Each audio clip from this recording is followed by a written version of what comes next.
안녕하세요.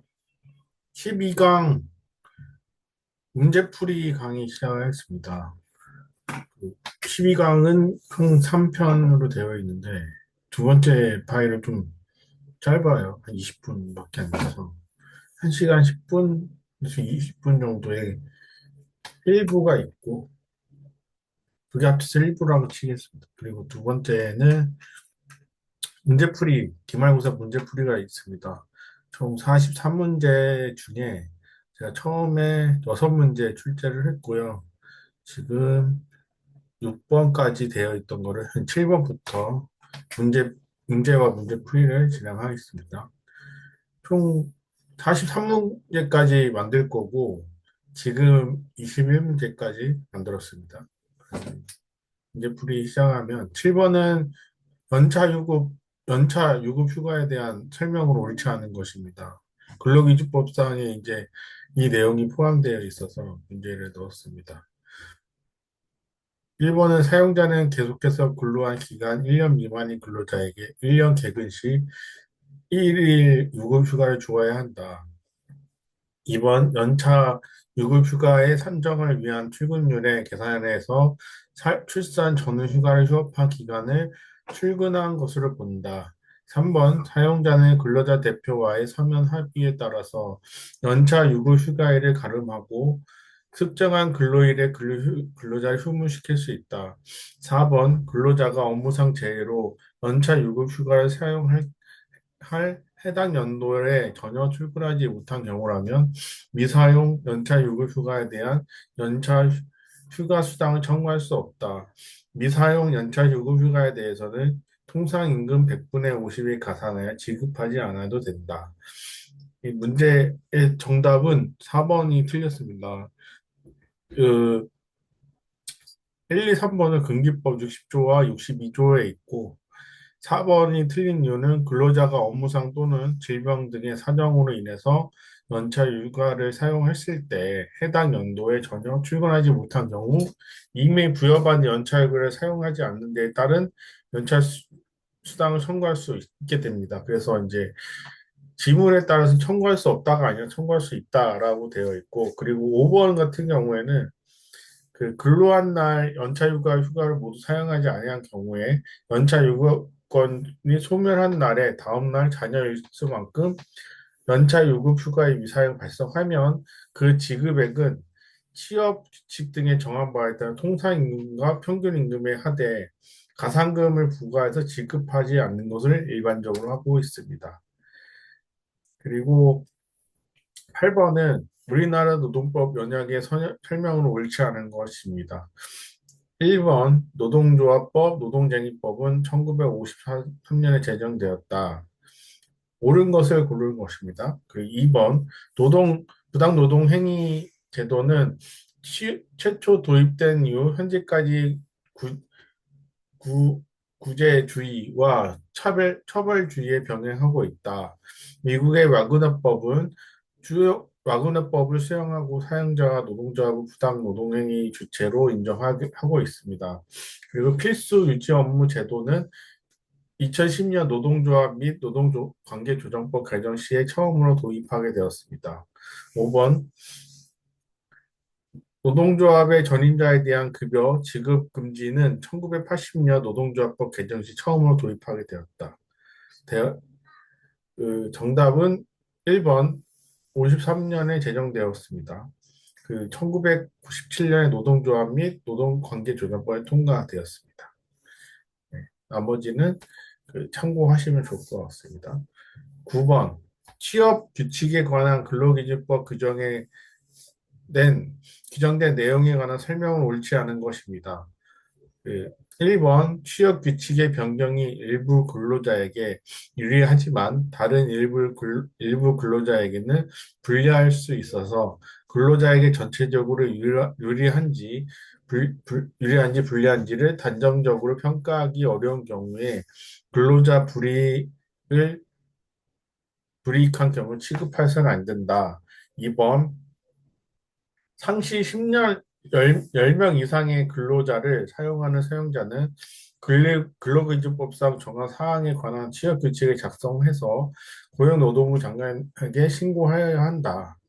네, 3번 취업규칙은 법령이나 해당 사업 또는 사업장에 대해서 적용되는 단체 협약과 어긋나서는 안 되고 고용노동부 장관의 법령이나 단체 협약에 어긋나는 취업규칙의 변경을 명할 수 있다. 그리고 취업규칙에서는 정한 기준에 미달하는 조건을 정한 근로계약은 그 부분에 관해서 무효로 한다. 라는 것이 있습니다. 네, 이것 정답은 1번이 틀렸습니다. 1번이 이제 지문의 규칙의 변경을 일부 근로자에게 유리하지만 다른 일부 근로자에 불리할 수도 있어서 하는데 지금이 틀린 이유는 근로상호 간의 유불리에 따른 이익에 충돌되는 그 변경은 근로자에게 불리한 것으로 취급하고 근로자의 전제의 의사에 따라 결정한다. 따라서 유불리에 달리하는 근로자 집단 규모를 비교할 수 없고 불이익의 변경을 보아야 하는 부분이 있습니다. 그래서 1번이 틀렸고 나머지는 근기법, 2번은 근기법 96조 1항, 3번은 96조, 2번이 근기법 93조고요. 그렇습니다. 나머지 참고 부탁드리겠습니다. 밑에 4번, 5번이 못합니다. 96조 2항이고 5번이 93조. 93조 2항 93조 전문이겠습니다. 이거 나중에 편집 다시 해야겠네요. 10번 산업안전보건법에 관한 설명 옳지 않은 것. 근로자는 산업재해에 발생한 급박한 위험이 있는 경우에 작업을 중지하고 대피할 수 있다. 2번 사업주는 사업장의 근로위원, 사용자위원, 공익위원이 같은 수를 구성되는 안전보건위원회를 운영하여야 한다. 산업재해 예방에 관한 기본계획은 고용노동부 장관이 수립해서 산업재해 보상보험 및 예방심의위원회의 심의를 거쳐 공표하여야 한다. 4번 고용노동부 장관은 산업재해를 예방하기 위해서 대통령령으로 정한 사업장의 근로자 산업재해 발생 건수 제외율 또는 그 순위에 등을 공표하여야 한다. 4번 고용노동부 장관이 역학조사를 하는 경우 근로자 대표가 요구할 때 그 역학조사에 참석하게 할 수 있다. 네, 정답은 2번이 틀렸습니다. 틀린 이유는 사업주는 사업장의 안전 보건에 관한 중요 사항의 심의를 의결하고 이를 위해서 사업장의 근로자위원과 사용자위원회 같은 수를 구성하고 산업보건위원회 구성 운영해야 됩니다. 네. 11번 남녀 고용 평등 일가정 양립 지원에 관한 법률상 배우자 출산 휴가에 대한 설명을 옳지 않은 것은입니다. 1번 사업주는 근로자가 배우자 출산 휴가 청구하는 경우에 5일의 휴가를 주어야 한다. 2번 배우자 출산 휴가를 사용한 휴가 기간 중 3일을 요구로 한다. 3번 배우자 출산 휴가는 이에 한정하여 나누어 사용할 수 있다. 4번 배우자 출산 휴가는 근로자의 배우자가 출산한 날로부터 90일이 지나면 청구할 수 없다. 5번 출산 전후 휴가 급여가 지급되었더라도 출산 휴가에 대한 급여는 전액 지급되어야 한다. 라가 있습니다. 옳은 것은 4번 고평법 18조 2의 사망에 있는 전문입니다. 1번이 틀린 이유는 그 사업주는 근로자 배우자 출산을 유료 휴가는 배우자 출산 휴가를 청구한 경우 10일의 휴가를 주는 경우입니다. 5일이 아니고 10일이고 3번은 1회입니다. 1회를 나눠서 2회를 쓰는 게 아니고 그리고 5번이 틀린 거는 급여가 지급되었다는 내용이 유급을 함에 불구하고 출산휴가의 급여 등에 지급된 경우에 그 금액의 한도의 지급의 책임을 면한다. 라는 내용이 있습니다. 네, 12번. 파견 근로자 보호 등에 관한 법률에 대한 설명 옳지 않은 것입니다. 이게 문제가 되게 중요해서 제가 플러스로 힌트를 몇 개, 힌트 내용을 좀 넣었습니다. 그 정답은 이제 1번이 틀렸는데 지문을 읽겠습니다. 사업주는 파견 근로자 사용하고 있는 업무에 근로자를 직접 고용하려는 경우에 해당 파견 근로자를 우선적으로 고용해야 된다. 2번 파견 근로자는 차별적 처우를 받는 경우 차별적 처우에 있는 날로부터 6개월 이내 노동위원회에 그 사정 시정을 신청할 수 있다. 그리고 3번 차별적 처우의 금지 및 시정에 관한 규정은 사용자 사업주가 상시 4명 이하의 근로자 사용하는 경우에 작용하지 아니한다.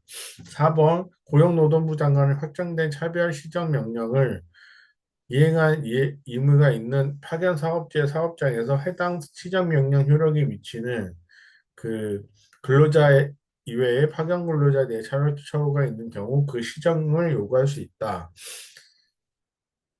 사용 사업주는 그 파견 근로자의 적절한 파견 근로를 위해서 사용 사업 관리 책임자 선임해야 된다.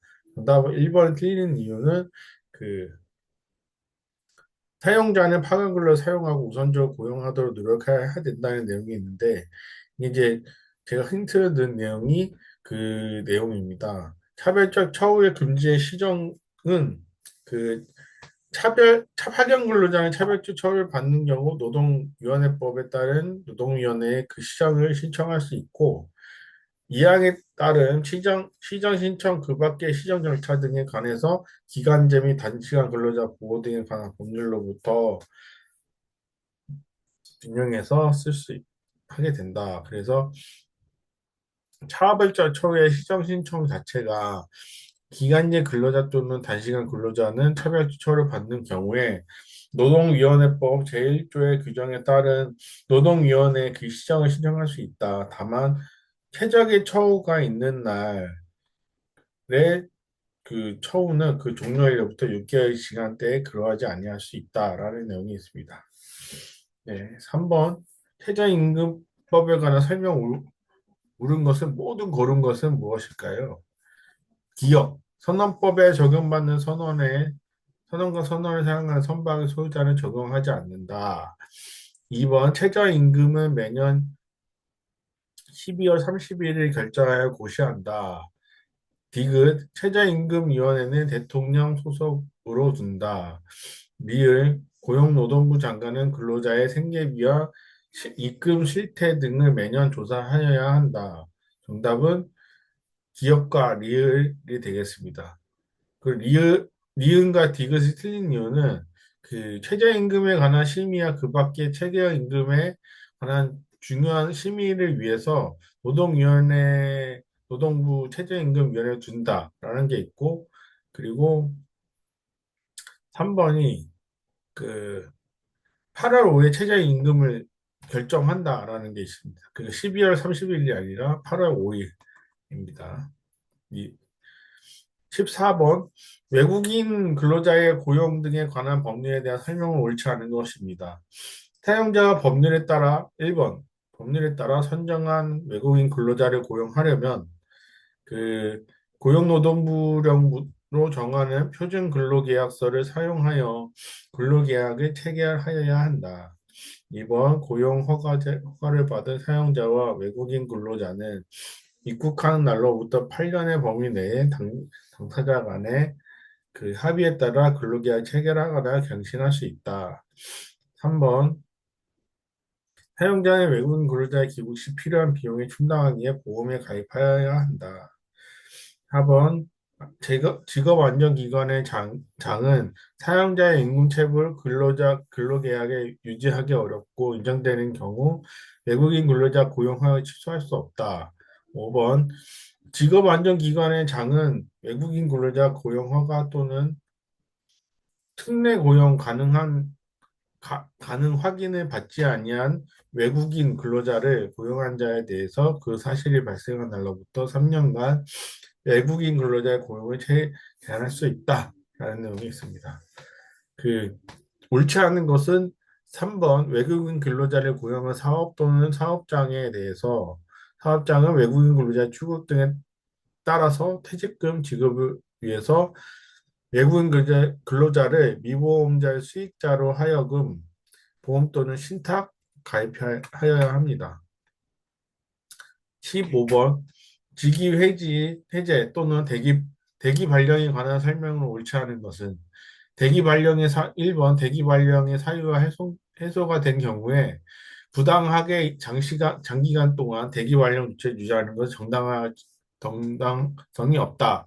2번 직위 해제는 잠정적 조치로서 보직의 해지를 의미하므로 근로자의 비위 행위에 대해서 행하는 징벌적 제재로서 징계와 그 성질이 다르다.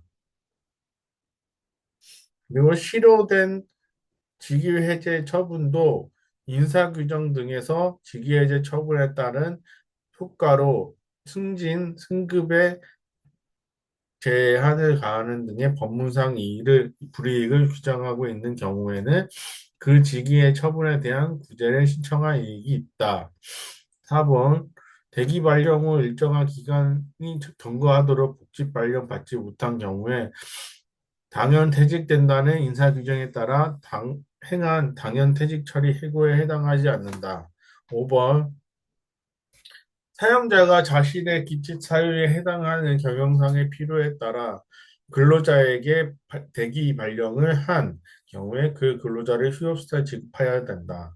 정답은 4번이 틀렸는데 1번부터 말씀드리면 그 대기 발령 받는 날 그 하는 판례가 있는데 이 내용 좀 읊어드리면 근로자를 부당한 경우에 아니한데도 사회 통념상 없을 정도로 부당하게 장기간 동안 대기 변령을 유지하는 것은 특별한 사정이 없는 정당한 이유를 보기 어렵다라는 판례가 있습니다. 그리고 4번이 틀린 이유는 지문에서 대기 발령 후에 일정한 기간이 경과하도록 복직 발령을 받지 못한 경우에 당연 퇴직한다는 인사규정이란 내용은 틀린 이유가 이제 인사규정 등에 발생한 후에 일정 기간이 정한 복직 발령을 받지 못하거나 직위를 받지 못하는 경우에 당연 퇴직된다는 규정을 두고 있는 경우도 있고 대기 발령에 이은 당연 퇴직 시 일체로서 관철하고 있지만 근로자의 의사를 반하고 사용자의 일반적 의사에 따라서 근로계약을 종료시키는 것을 실질상 해고에 해당된다라는 판례가 있습니다. 16번 근로기준법상 경영상 이유의 해고의 제한에 관한 설명 옳지 않은 것입니다. 1번 긴박한 경영상의 필요한 기업의 일부 영업 부분 내지 영업소의 수지만의 기준으로 할 것이 아니라 기업 전체의 경영 사정을 종합적으로 검토해 결정해야 된다. 2번 근로자의 과반수 조직된 노동조합이 있는 그 경우에도 사용자가 그 노동조합과의 협의 외에 근로자 집단의 대표를 별도로 협의해야 된다. 3번 사용자는 대통령령으로 정하는 일정한 규모 이상의 민원을 해고하려면 대통령령으로 정하는 바에 따라서 고용노동부 장관에게 신고해야 한다. 4번 경영 악화를 방지하기 위한 사업의 양도 인수 합병은 긴박한 경영상 필요가 있는 것으로 본다. 5번 사용자가 해고를 회피하기 위한 방법에 관해서 노동조합 또는 근로자 대표와 성실하게 협의하여 정리해고 실시에 관한 합의에 도달하면 이러한 시정에도 해고 회피 노력이 판단을 침착하게 되어야 한다라는 내용이 있습니다. 네. 이 근로기준법상 설명 옳지 않은 것은 이제 2번이 틀렸는데 이게 이제 틀린 이유는 근기법 이사조 3항에 사용자는 해고를 회피하기 위한 방법 및 해고의 기준 등에 관해서 그 사업장의 근로자에서 과반수로 조직된 노동조합이 있는 경우에는 당해 노동조합과 이러한 노동조합이 없는 경우 과반수를 대표하는 근로자에 대해서 해고하는 자는 날로부터 50일 전까지 통보하고 성실하게 협의를 해야 된다라는 별도의 규정이 있습니다. 17번 근로기준법상 부당해고 구제 제도에 관한 설명으로 옳지 않은 것입니다. 1번 노동위원회는 사용자에게 구제 명령을 하는 때에는 구제 명령을 한 날로부터 15일 이내에 기한, 이행 기한을 정해야 된다. 2번 중앙노동위원회의 재심 판정에 대해서 사용자나 근로자 재심 판정을 받는 날로부터 15일 이내에 행정소송을 제기할 수 있다. 3번 노동위원회는 구제 명령할 때 근로자가 원직복직을 원하지 아니하면 원직복직 대신에 해고 기간 동안 임금의 상당액의 금품을 근로자에게 지급하도록 명할 수 있다. 4번 노동위원회 구제 명령은 행정소송 제기에 의해서 그 효력을 정지하지 않는다. 5번 지방노동위원회의 구제 명령을 불복하고 사용자는 구제 명령을 통지받은 날부터 10일 이내에 중앙위에 재심 신청할 수 있다. 라는 것이 있습니다. 네, 1번이 틀린 이유는 그 노동위원회 법 30조 1항에 따라서 그 사용자에게 구제 명령을 할 때에는 이행기간에 정하고 이 경우에서 서면으로 통지를 받는 날로 30일 이내에 한다. 그러니까 15일이 아니고 30일이라 할 수 있습니다. 17번 임산부의 보호에 등에 관한 근로기준법의 규정의 내용을 옳지 않은 것입니다. 1번 사용자는 임신한 여성 근로자가 보자보건법 10조에 따른 임산부 정기 건강 검진을 받은 데 필요한 시간을 청구한 경우 이를 허용하여 줘야 한다. 이번 사용자는 임신 중에 여성이 사산한 경우로서 그 근로자가 청구하면 임신한 근로자에게 대통령령으로 정하는 바에 따라 사산 휴가를 줘야 한다. 3번 사용자는 임신 중에 여성에게 근로기준법 71사조 1항에 따른 출산휴가 전후 주는 경우 휴가 기간의 배정은 출산 전에 45일 이상 되어야 한다. 4번 사업주는 근로기준법 74조 1항에 따른 출산 전후 휴가 정료 후에도 휴가 전과 동일한 업무 또는 동등한 수준의 임금을 지급하는 직무에 복귀시켜야 한다. 그리고 5번 사용자는 임신 중에 여성 근로자의 요구에 있는 경우에 쉬운 경례 근로 전환해야 된다. 틀린 거 3번입니다. 사용자는 임신 중에 여성에게 출산 전에 출산을 통해서 90일의 출산을 줘야 하는 내용이 있습니다. 네, 45일이에요. 네, 18번 근로기준법상 경상 이유로 해고의 제한에 관한 설명 옳지 않은 것입니다. 1번 긴박한 경영상에 필요한 그 기업의 일부 영업 부분 내지 영업소의 수지만을 기준으로 할 것이 아니라 기업 전체의 경영상을 종합적으로 검토해서 결정한다.